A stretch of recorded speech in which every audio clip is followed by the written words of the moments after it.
My grandfather, my father, and I, and all the various siblings, went to the Rex Hill grade school, which when I went there was a two-room country grade school. I had a crush on that girl. I was born in Asmara, Eritrea. Yeah, it was a long time ago, huh?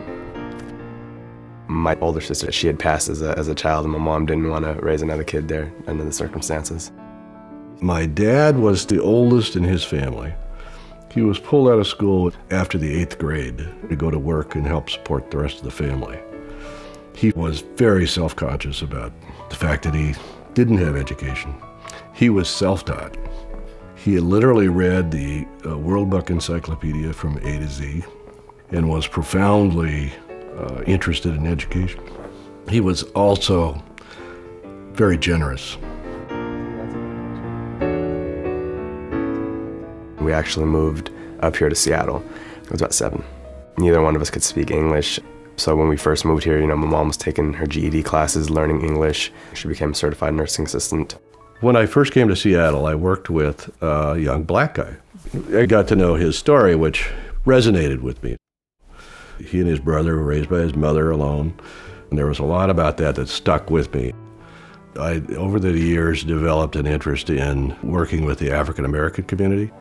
My mom's my rock, she's one of the people that I definitely live for, and I admire her strength, courage, and everything that she's done. And she was definitely, without a doubt, going to make sure that she saw me do something with my life. And you will get good grades. So I wasn't coming home with anything less than a B. So actually my junior year of high school, I started working full time.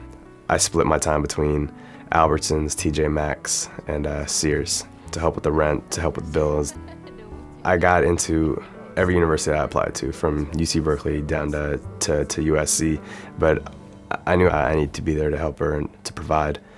I ended up going to Shoreline Community College. So the moment had arrived. I picked up the phone. I said, okay, here's my notion. The long-term solution is through education. I would like to work with African American kids that are going to the University of Washington in the business school. That's very specific. John was my first student. He was a real find. Yeah, that first meeting was great. He didn't want this to simply be a financial thing. Whenever you need to talk, go ahead and shoot me an email, give me a call, stop by, and that's what I did. The business school is not easy. it's a tough school, it's a tough program. There are really intelligent students in there, and they're very competitive. And before the teacher's even done asking a question, 30 hands go up. It was a very different environment. The first quarter where I made it on Dean's list, I was like, okay, I can do this.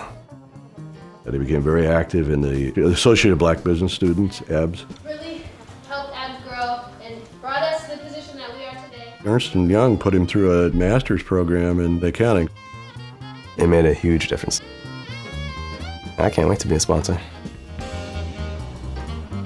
I, would have assumed that we would go through the college experience and go to the graduation, and they go on with their life, and everything's wonderful. I didn't expect what is actually happening.